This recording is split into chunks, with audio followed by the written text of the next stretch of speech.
Queridos irmãos, queridas irmãs, que a paz de Jesus seja nos nossos corações, nos preparando para mais um momento de estudo edificante.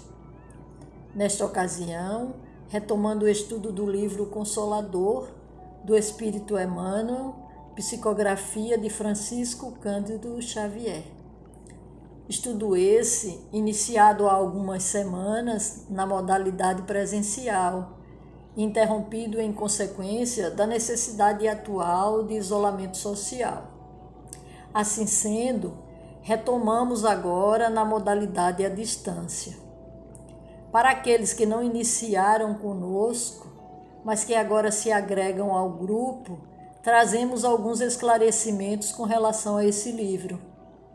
É um livro de perguntas e respostas, questões elaboradas por irmãos encarnados e as respostas trazidas do plano espiritual, se assemelhando ao formato do Livro dos Espíritos. A origem deste livro partiu do grupo espírita Luiz Gonzaga, da cidade de Pedro Leopoldo, Minas Gerais, no ano de 1940.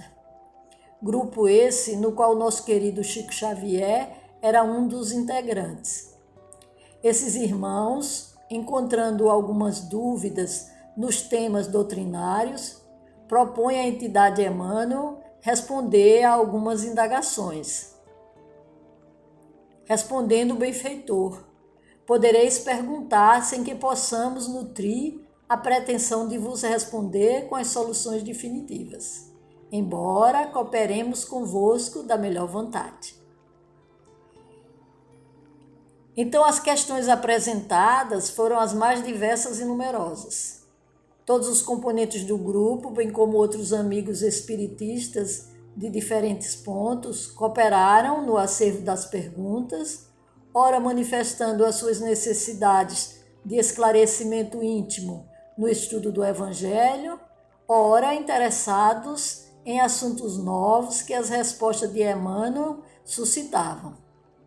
Em seguida, o autor espiritual selecionou as questões, deu-lhes uma ordem, catalogou-as dentro dos temas ciência, filosofia e religião, totalizando 411 questões. Já foram estudadas por nós as questões pertinentes à química, subdivisão das ciências fundamentais e algumas questões relacionadas à física. E hoje daremos seguimento às mesmas. Questão 22. A substância é igual em todos os mundos? Como compreender a revelação dos espectroscópios? Ora, estima-se em nosso universo conhecido que existem mais de 200 bilhões de galáxias, cada uma formada com bilhões de sóis, os quais carregam seu conjunto de planetas. Então a pergunta é se todos esses corpos celestes são formados da mesma substância. E ainda como compreender a revelação dos espectroscópios, esses equipamentos que nesse contexto têm a função de medir as radiações das substâncias e elementos químicos, permitindo a identificação dos mesmos, com base no conhecimento que já temos. Ou seja, que tem a capacidade de fazer a leitura da composição química de um planeta analisado. Vamos ver a primeira parte da resposta de Emmanuel. Reconhecido o axioma de que o universo obedece a uma lei de unidade, somos obrigados a reconhecer que o que se encontra no todo existe igualmente nas partes. Devemos recordar que toda a matéria existente no universo parte do mesmo elemento primitivo, o fluido cósmico universal, ou matéria cósmica primitiva, que deu origem a toda a matéria conhecida ou desconhecida por nós, perceptíveis ou não aos nossos sentidos. Então, toda a diversidade da matéria parte da mesma origem. Assim como sabemos também que a constituição química do nosso planeta não é formada de um só elemento. Para melhor entendimento, vamos ler o item 11 do capítulo 6 do livro A Gênese, de Allan Kardec. Uma só é a divisa do brasão do universo: unidade, variedade. Remontando à escala dos mundos, encontra-se unidade de harmonia e de criação, ao mesmo tempo que uma variedade infinita no imenso jardim de estrelas. E dando continuidade à resposta de Emmanuel. Contudo, o espectroscópio não vos poderá revelar todas as substâncias que se encontram nos outros mundos. E não podemos esquecer que a Terra é um apartamento muito singelo dentro do edifício universal, sem que possamos conhecer pelos seus detalhes modestos a grandeza infinita da obra do Criador. Vamos buscar ainda na Gênese o item 6 do mesmo capítulo. Acostumados como estamos a julgar das coisas pela nossa insignificante e pobre habitação, imaginamos que a natureza não pode ou não teve de agir sobre os outros mundos, senão segundo as regras que lhe conhecemos na Terra. Ora, precisamente neste ponto é que importa reformemos a nossa maneira de ver. Então nós concluímos que os mundos têm a mesma harmonia de unidade e criação, que têm constituição química diferenciada e que não podemos analisá-los tomando como base o nosso planeta. Antes de trazermos a questão 23, deixa-nos retificar a referência do último trecho da Gênese, que foi lido. O item é o item 60 do capítulo 6. Ok? Agora vamos à questão de número 23. Existe uma lei de equilíbrio e uma lei de fluidos? Diante dos trilhões de corpos celestes existentes no universo, a questão é tentando entender se existe uma lei que rege o equilíbrio destes mundos, já que tudo funciona na mais perfeita harmonia. E Emmanuel responde: as grandes leis gerais do equilíbrio têm a sua sede sagrada em Deus, fonte perene de toda a vida. E em falando da lei de fluidos, cada orbe a possui de conformidade com a sua organização planetária. Com relação ao plano terrestre, somente Jesus e os seus mensageiros mais elevados conhecem os seus processos, com a devida plenitude, constituindo essa lei um campo divino de estudos não só para a mentalidade humana, como também para os seres desencarnados que já se redimiram dos labores mais grosseiros junto dos círculos da carne, a fim de evoluírem nas esferas mais próximas do cenário terrestre. Relendo a primeira parte da resposta, que as grandes leis gerais do equilíbrio têm sua sede sagrada em Deus. Vamos trazer um trecho do livro Nos Domínios da Mediunidade, do Espírito André Luiz, psicografia de Chico Xavier, capítulo 1, em que o irmão Albério expõe: não ignoramos que o universo, a estender-se no infinito por milhões e milhões de sóis, é a exteriorização do pensamento divino, de cuja essência partilhamos em nossa condição de raios conscientes da eterna sabedoria, dentro do limite de nossa evolução espiritual.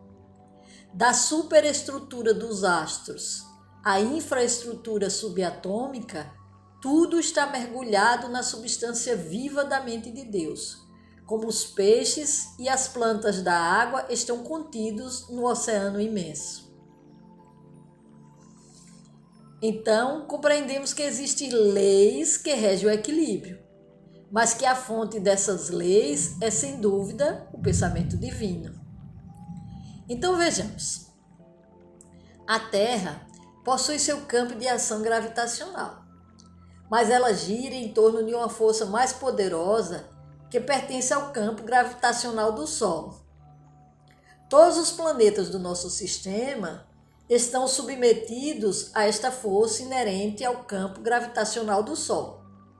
Mas o nosso sistema solar está submetido a um outro campo de força mais poderoso.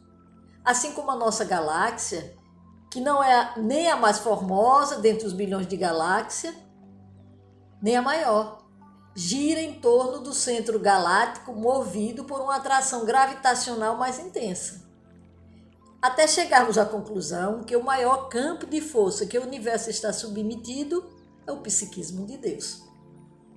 Se pudéssemos fazer uma excursão cósmica, poderíamos ver os sóis sucederem os sóis, os sistemas aos sistemas, as galáxias às galáxias, e constataríamos a esplêndida harmonia do cosmos.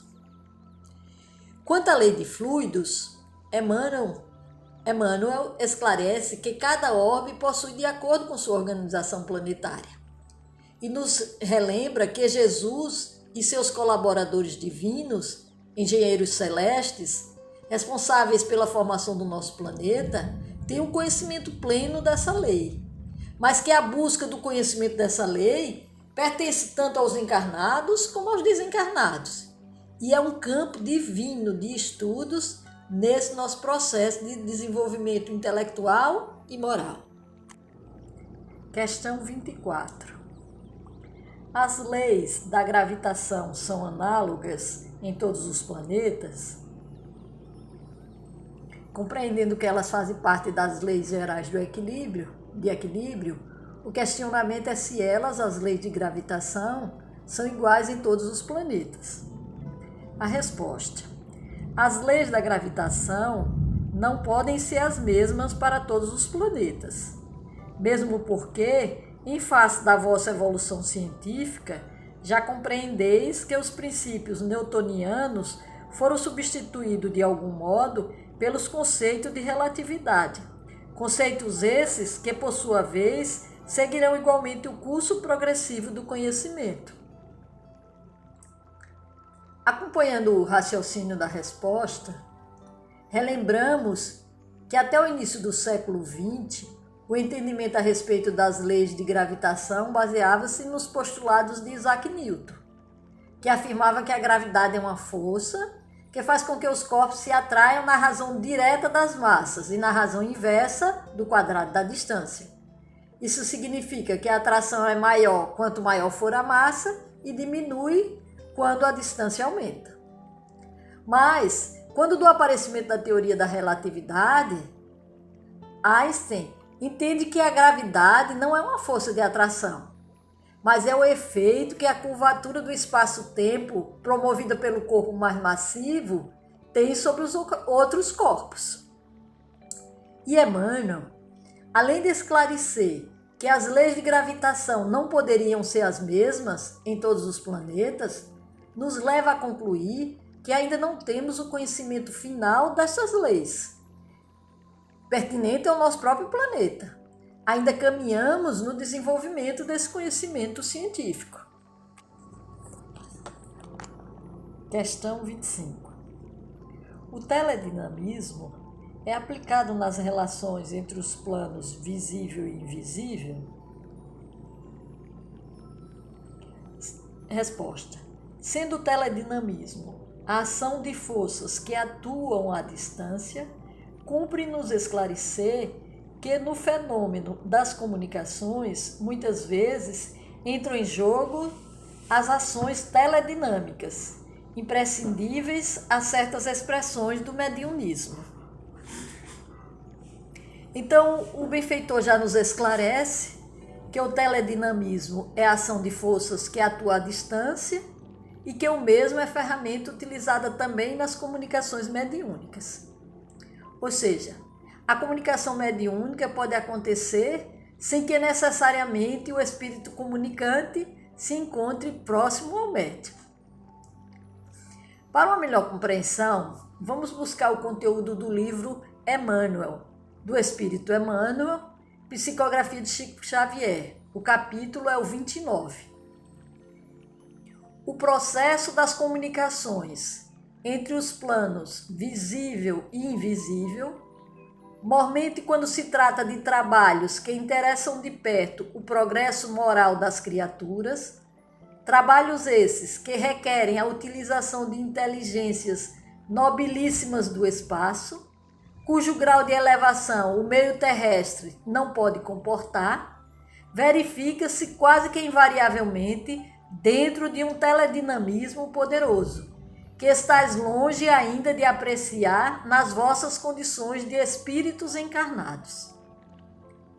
Entidades sábias e benevolentes, que já se desvencilharam totalmente dos envoltórios terrenos, basta que o deseje para que as distâncias imensas sejam facilmente anuladas, a fim de que os seus elevados ensinamentos sejam ministrados, desde que haja cérebro possuidor de capacidade receptiva e que lhes não ofereça obstáculos insuperáveis.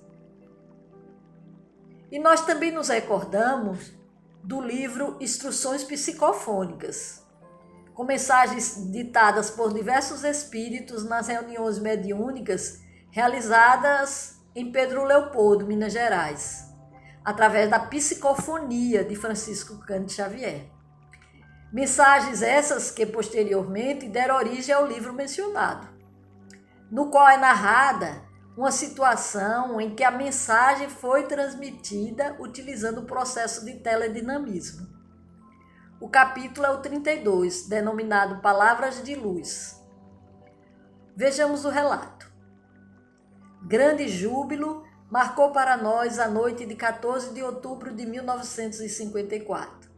Na fase terminal de nossas tarefas, o espírito José Xavier, através dos canais psicofônicos, avisou-nos fraternalmente: esforcemo-nos por entrelaçar pensamentos e preces, por alguns minutos, pois receberemos na noite de hoje a palavra, distanciada embora, de quem ha sido para muito de nós um anjo e uma benfeitora. Nosso grupo, em sua feição espiritual, deve permanecer atento. Nesse instante, aproximar-se-á de nós, tanto quanto possível, a grande Teresa d'Ávila, e assim, como um grão de areia pode, em certas situações, refletir a luz de uma estrela, nosso conjunto receber-lhe-á a mensagem de carinho e encorajamento através de fluidos teledinâmicos. A mente do Chico está preparada agora, qual se fosse um receptor radiofônico. Repetirá automaticamente, com certa zona cerebral mergulhada em absoluta amnésia, as palavras de luz da grande alma, cujo nome não ousarei repetir. Rogamos aos companheiros que se mantenham em oração e silêncio por mais 2 a 3 minutos. Preparado o grupo, tivemos a felicidade de ouvir a nossa abnegada benfeitora espiritual, cuja mensagem falada nos atingiu os corações, como sendo sublime projeção de amor e luz. Não vamos transmitir a mensagem, pois o propósito era textualizar o processo de teledinamismo. Porém, quem se interessar pode pesquisar, o capítulo é o de número 32, como já foi dito. Questão 26. Ante os princípios da física, como poderemos compreender o magnetismo e quais as suas características no intercâmbio entre encarnados e desencarnados?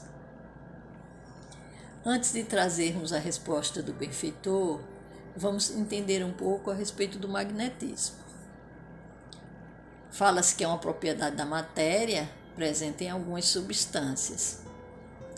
Quando pesquisamos a origem do nome, descobrimos que vem de Magnésia, cidade da Ásia Menor, atual Turquia, onde existia um minério chamado magnetite, conhecido como pedra-ímã ou pedra magnética, e que possuía a propriedade de atrair objetos ferrosos.